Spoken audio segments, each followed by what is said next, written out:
Well, after a fake recruitment agency fooled a number of applicants into applying for jobs at 3 UAE ministries, Ibrahim Al-Shahrani investigates cybercrime and ways to protect ourselves from it. With more and more of our time being spent online, it's no surprise that cybercrime is also increasing. In computing, phishing is an attempt to criminally and fraudulently acquire sensitive information, such as usernames, passwords, and credit card details, by masquerading as a trustworthy entity in an electronic communication. An attacker would basically come up with a fake website that looks almost identical to an authentic or a real website, but it has just a small different URL address or a website address. And that would fool people to thinking that is the real website. People would log in with their bank accounts, end up giving out their credit card information or passwords, and then think that they're accessing the real bank account information. But in fact, what they just did was that they gave out their passwords and personal information to the attacker. According to reports, U.S. businessmen alone lose an estimated $2 billion a year due to phishing. So who are these criminals, and how do we catch them?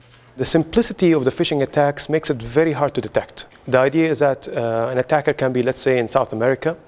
All what he has to do is just to deploy a simple tool that downloads or gets the files and the pictures of a certain website, let's say some bank, well-known bank website. That would take a few seconds. And then go and buy another domain name. So let's say the original bank is called abc.com. He can buy abcd.com, and that can go for like $5 or $10 per year. Here are a few phrases to look for if you think an email message is a phishing scam. Verify your account. Businesses shouldn't ask you to send passwords, login names, or other personal information through email. If you receive an email asking you to update your credit card information, do not respond. If you don't respond within 48 hours, your account will be closed. These messages convey a sense of urgency so that you'll respond immediately without thinking. Phishing emails might even claim that your response is required because your account has been compromised. We've all seen "Dear valued customer." That's because phishing emails are usually sent out in bulk and often don't contain your first or last name, although recently more sophisticated emails do. And click the link below to gain access to your account.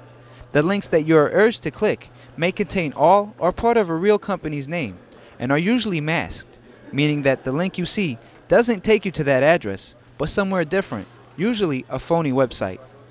And if you do happen to fall victim to online theft, the first thing that you probably want to do is that you want to report it into the police authority.